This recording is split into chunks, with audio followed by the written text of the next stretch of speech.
¿Qué investigación turbia de Internet te obsesionó?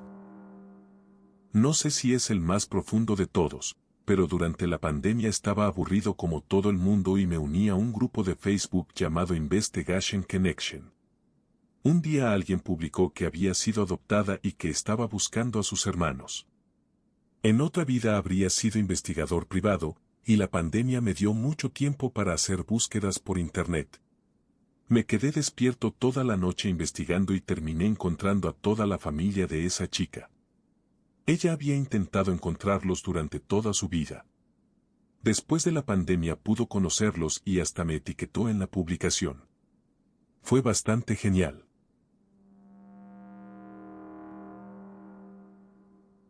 Para entender la magnitud de lo que vivimos en Des Moines, hay que recordar que los nombres de Johnny Gosch y Eugene Martin quedaron marcados en nuestra comunidad.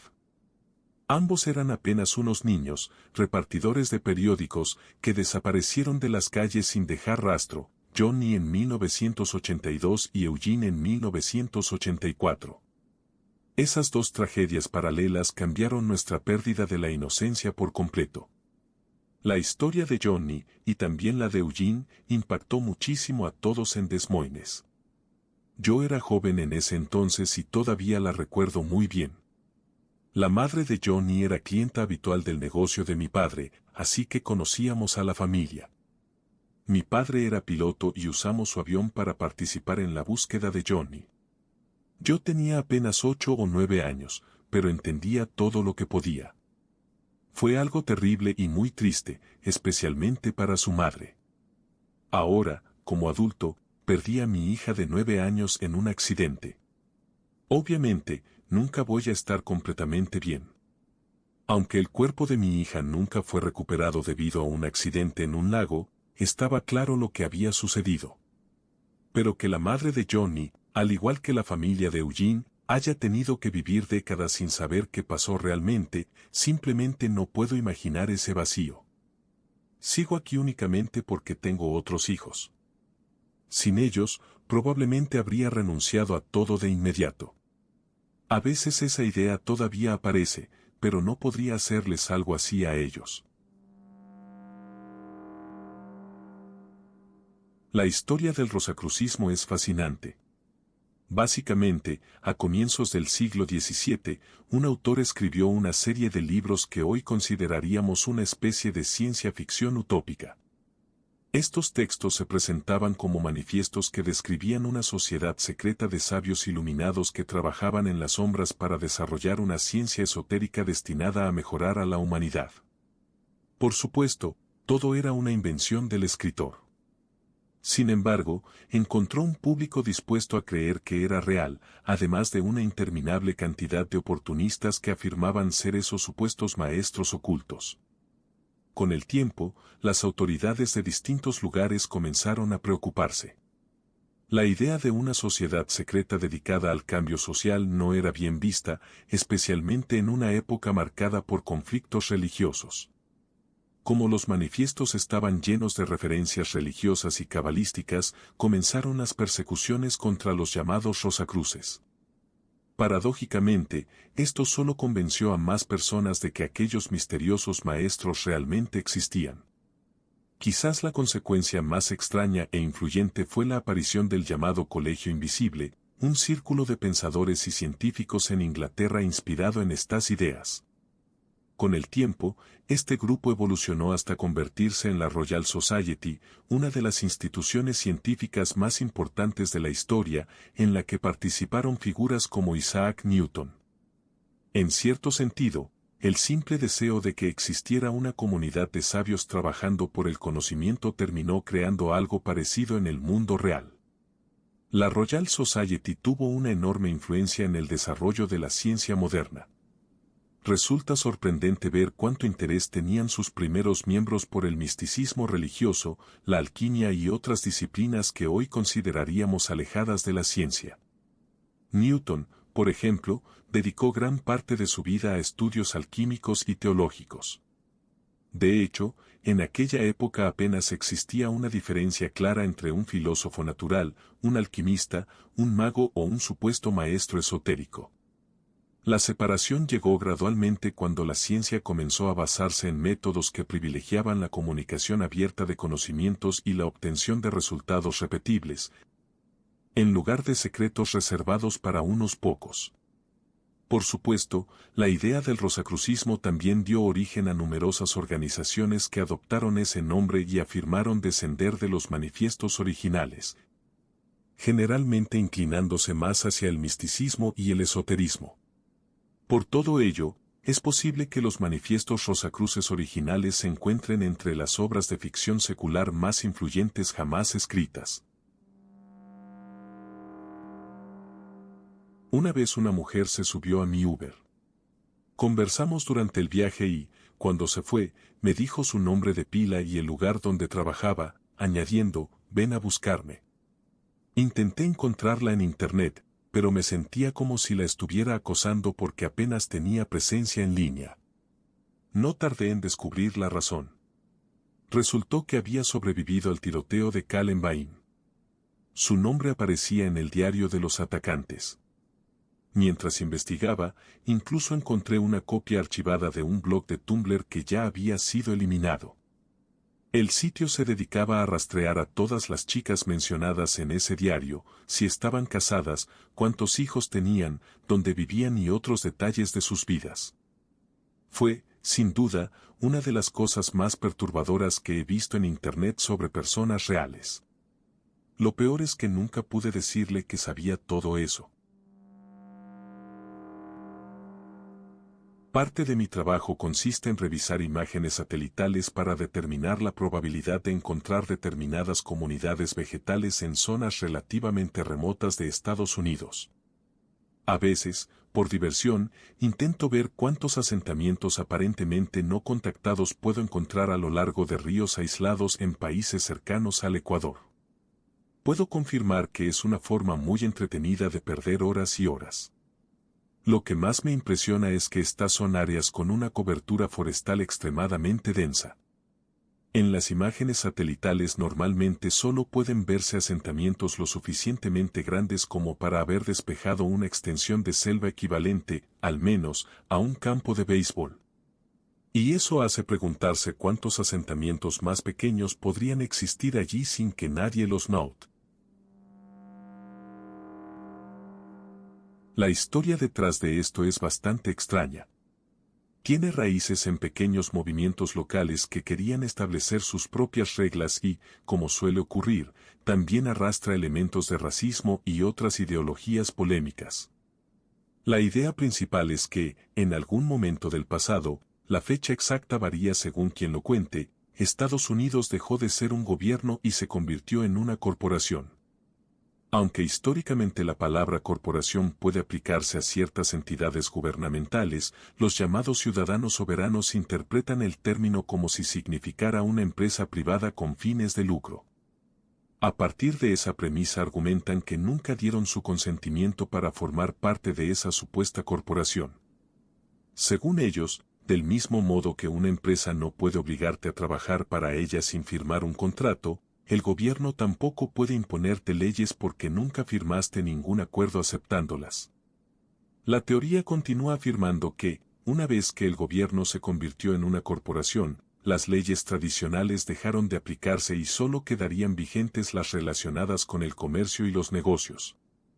Especialmente el llamado derecho marítimo o derecho de almirantazgo. Por eso suelen afirmar que documentos como los certificados de nacimiento están vinculados a ese sistema. Una de las creencias más conocidas dentro del movimiento es la del extrahumano hombre de paja. Según esta teoría, al nacer se crea una entidad legal separada que comparte tu nombre y que está asociada a una cuenta secreta con millones de dólares respaldados por tu futuro valor económico. Ellos sostienen que el gobierno utiliza esa identidad legal como garantía financiera y que la persona real es distinta de esa entidad. Por esa razón, muchos evitan identificarse con su nombre completo en los tribunales. En su lugar utilizan expresiones como beneficiario de John Doe u otros términos legales que consideran una forma de distinguirse de ese supuesto hombre de paja. La famosa discusión sobre conducir versus viajar también surge de estas creencias. Interpretan el derecho constitucional a la libre circulación como una prueba de que pueden desplazarse sin necesidad de licencia. Según ellos, conducir un automóvil de manera privada no es lo mismo que operar un vehículo con fines comerciales, por lo que no necesitarían permisos, matrículas ni seguros. Otra variante del movimiento está relacionada con antiguas referencias históricas a tratados entre Estados Unidos y Morocco. Algunos seguidores creen que declararse marroquíes o adoptar nombres con títulos como el bey les permite quedar fuera de la jurisdicción estadounidense. En la práctica, todas estas teorías se basan en interpretaciones erróneas de documentos históricos, conceptos jurídicos sacados de contexto y diversas teorías conspirativas. Los tribunales han rechazado sistemáticamente estos argumentos y los consideran legalmente inválidos. Lo más llamativo es la enorme cantidad de variantes que existen. Cada seguidor suele adoptar solo las partes de la ideología que le resultan convenientes, lo que ha dado lugar a un movimiento lleno de contradicciones, interpretaciones propias y explicaciones cada vez más complejas. Sin embargo, en la mayoría de los casos, el objetivo suele ser el mismo: evitar impuestos, licencias, multas u otras obligaciones legales. Por fin tengo un lugar donde hablar de esto. Me topé con un video de YouTube sobre una familia que vivió durante generaciones en un entorno marcado por abusos extremadamente graves y aislamiento casi total de la sociedad. Según la historia, la situación se prolongó durante décadas hasta que salió a la luz alrededor de 2012. Fue, sinceramente, una de las cosas más perturbadoras que he aprendido. Lo que me pareció aún más extraño fue que, después de que el caso se hiciera conocido, varios miembros de la familia tenían cuentas públicas en Instagram y otras redes sociales, con fotografías y publicaciones visibles para cualquiera. Terminé cayendo en un agujero de conejo enorme, revisando los perfiles de entre 10 y 15 familiares distintos. Algunos incluso dejaban comentarios muy extraños entre ellos. Llegué a pensar que tal vez las cuentas eran falsas, pero muchas de las fotos que publicaban no aparecían en ningún otro lugar de Internet. Además, ya se había confirmado que una cuenta de TikTok perteneciente a uno de los miembros más jóvenes era auténtica. Todo lo que encontraba en esas redes sociales era increíblemente extraño y triste. Ha pasado bastante tiempo desde que investigué este tema, así que puede que recuerde algunos detalles de forma incorrecta, pero creo que se trataba de la llamada familia Colt, nombre utilizado para referirse a un conocido caso de abusos familiares. Colt, sin embargo, no sería su apellido real. La única razón por la que terminé explorando sus redes sociales fue porque encontré una publicación en Internet que revelaba la identidad real de la familia. A día de hoy, toda la experiencia se siente como un sueño extraño. Fue una de las cosas más inquietantes que he visto investigando en Internet.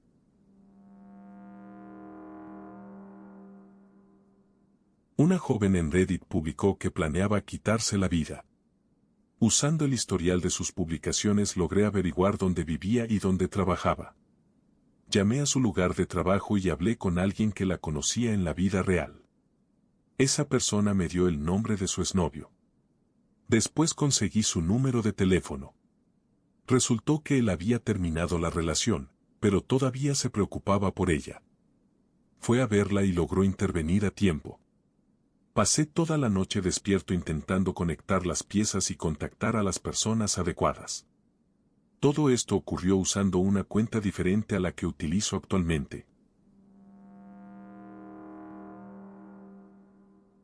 Hace unos años, mientras intentaba encontrar archivos antiguos de transmisiones en vivo de la NASA, terminé cayendo en un rincón olvidado de Internet. Un enlace me llevó a un servidor FTP japonés que seguía activo, lleno de carpetas con nombres abreviados extraños como STS-115X y Orbital Debriev, 1999.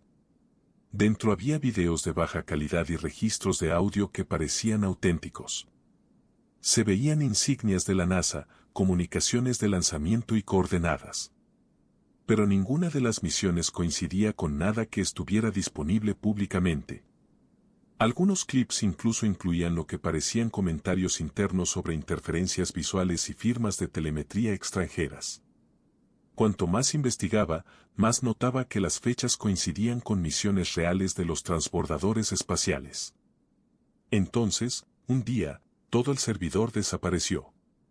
En su lugar solo había una página de error 403 con un único guión bajo parpadeando en una esquina, como si fuera una línea de comandos esperando una respuesta. Hasta hoy nunca he encontrado a nadie que haya visto ese sitio o siquiera haya oído hablar de él. Incluso la Wayback Machine parece saltárselo, como si nunca hubiera existido. No sé qué fue lo que encontré. Tal vez una broma muy elaborada. Pero de vez en cuando me vuelve la curiosidad y busco esos códigos de misión otra vez. Nunca aparece nada. Lo extraño es que cada pocos meses mi historial de búsqueda sigue mostrando STS-115X, incluso cuando estoy seguro de que no lo escribí. Cuando era adolescente me obsesioné bastante con las llamadas sustancias de investigación, aunque en realidad casi no tenía acceso a ellas, aparte del clonazepam y el DXM. Todo eso cambió recién cuando entré a la universidad.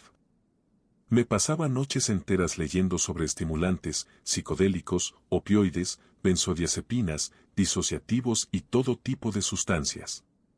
Como no podía conseguirlas, me limitaba a imaginar cómo sería experimentar sus efectos. Llegué a convencerme de que consumirlas me convertiría en una mejor persona. Sin embargo, años después, cuando finalmente tuve acceso a varias de ellas, me di cuenta de que en realidad eran una forma de escape y, en cierto modo, una manera de aparentar ser alguien más interesante o superior a los demás. Obviamente, no era así. Al menos toda esa obsesión tuvo un efecto positivo, me ayudó a desarrollar una gran habilidad para leer, analizar y resumir investigaciones. Y ahora soy psicólogo y terapeuta cognitivo-conductual. ¿Quién lo hubiera imaginado?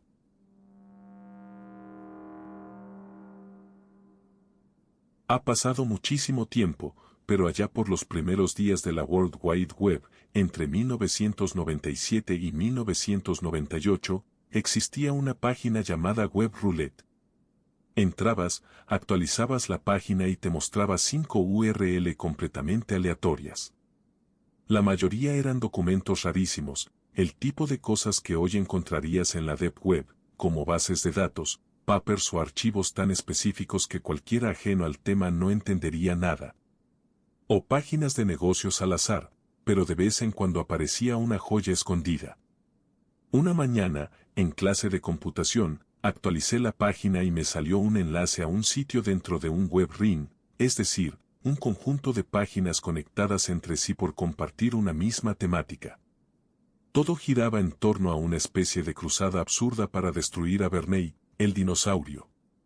Había historias, poemas, juegos de rol hechos solo con texto y dibujos originales, todos centrados en la idea de que Bernie era una entidad malvada decidida a arruinar a los niños.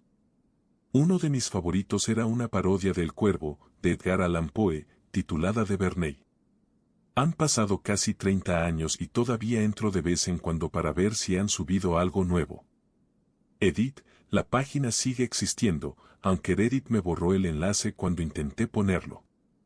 Pero tranquilos, hasta donde se es segura. Estoy bastante seguro de que han mantenido el dominio registrado solo para que no termine en malas manos. Las piedras deslizantes del Valle de la Muerte. Son rocas que se mueven lentísimamente por el desierto, dejando rastros muy curiosos sobre el barro seco gracias a su peso. La forma en la que se desplazan ya es fascinante por sí sola. Básicamente, durante las noches con temperaturas bajo cero se forman finísimas capas de hielo, y cualquier brisa puede empujar la piedra apenas un poco mientras eso ocurre. Ese proceso se repite una y otra vez, noche tras noche, hasta que con el tiempo el movimiento se vuelve perceptible. De hecho, es en invierno cuando más se desplazan. La investigación que ayudó a descubrirlo también es bastante entrañable. En la década de 1970, varios investigadores decidieron averiguar qué estaba pasando, así que marcaron y registraron con cuidado la posición exacta de varias decenas de piedras, siguiéndolas día tras día durante años.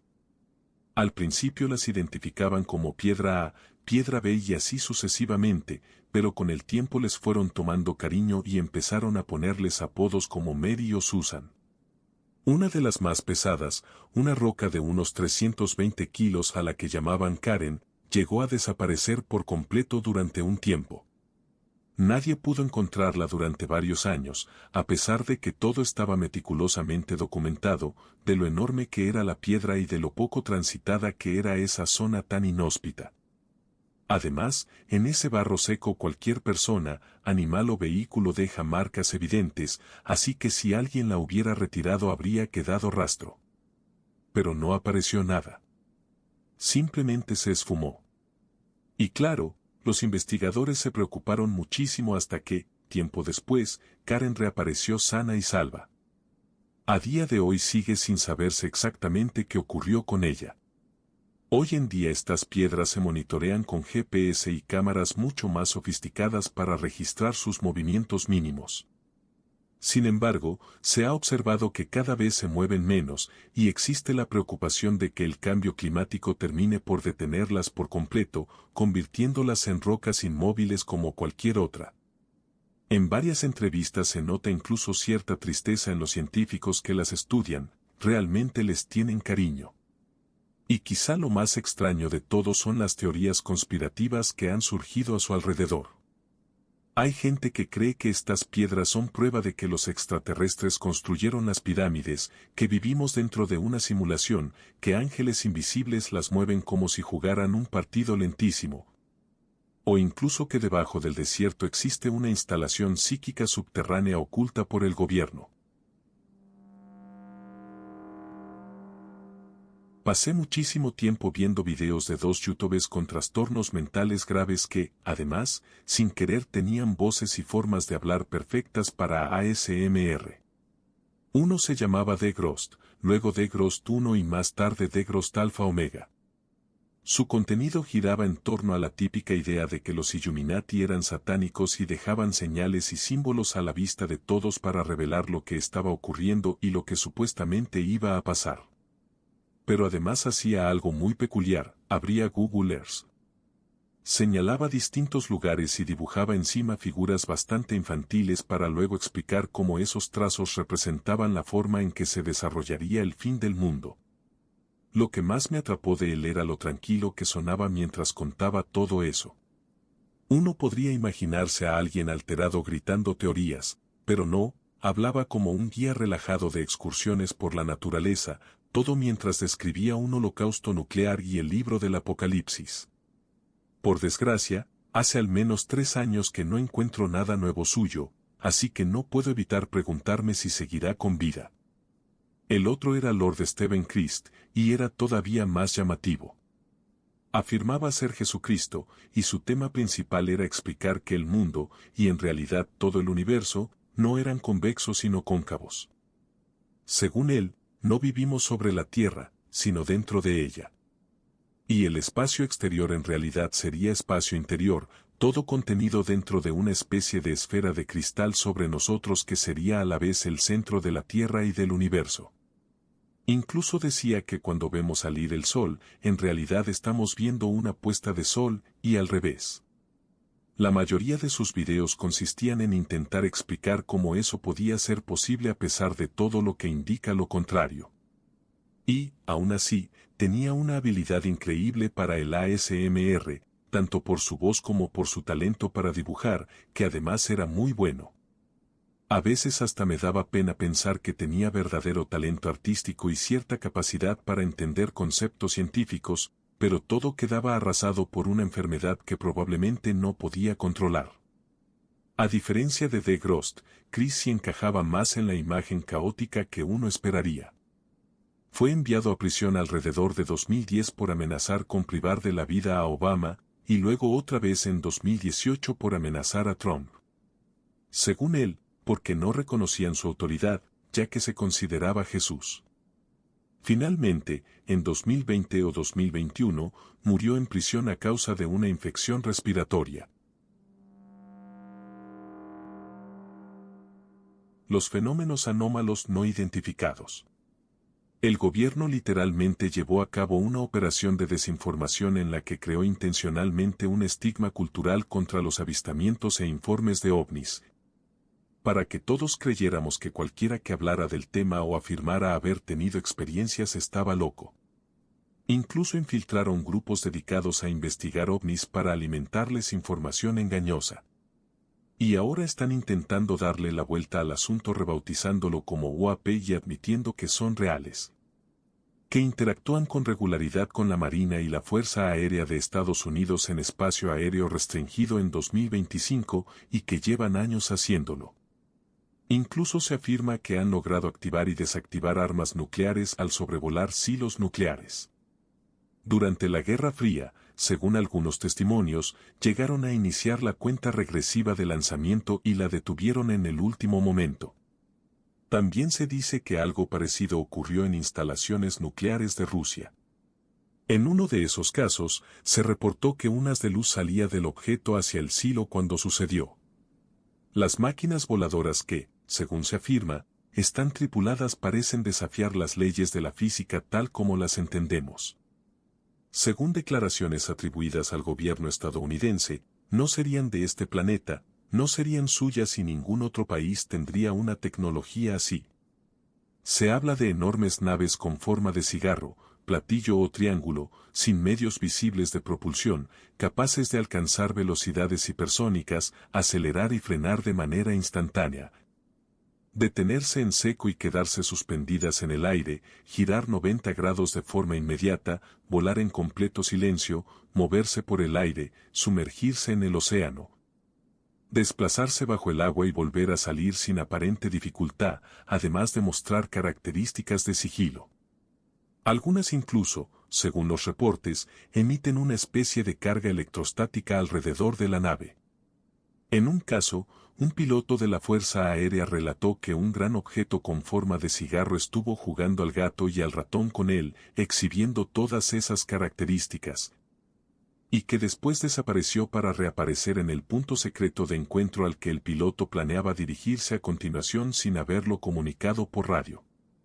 Varios pilotos militares también han afirmado haber visto ocupantes dentro de estas naves y aseguraron que no parecían humanos.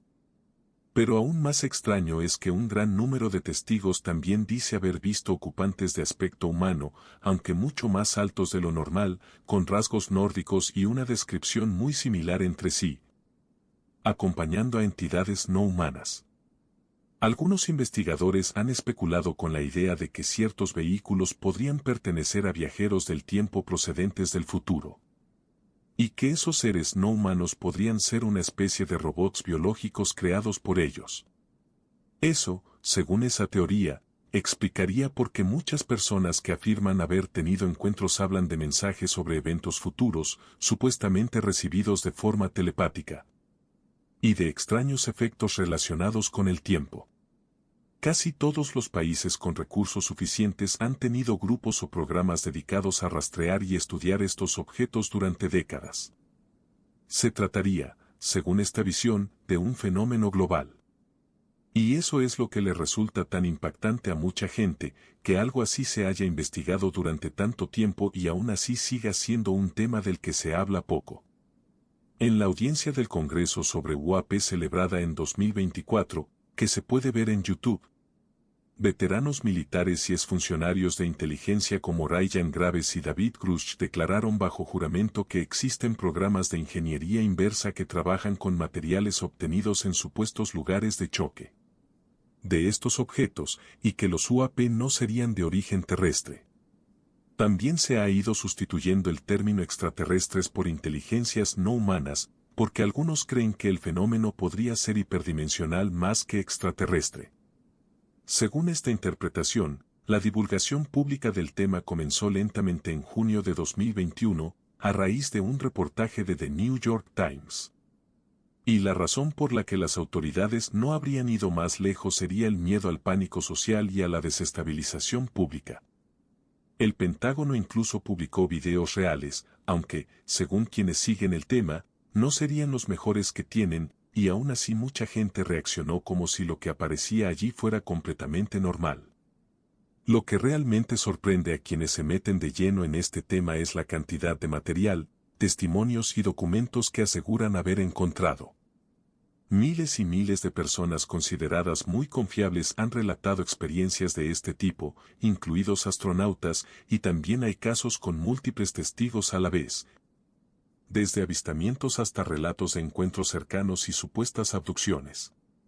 A eso se suman informes de radar, registros físicos, análisis de materiales recuperados de presuntos lugares de impacto y estudios sobre patrones de interacción que, según algunos autores, se remontarían incluso a la antigüedad.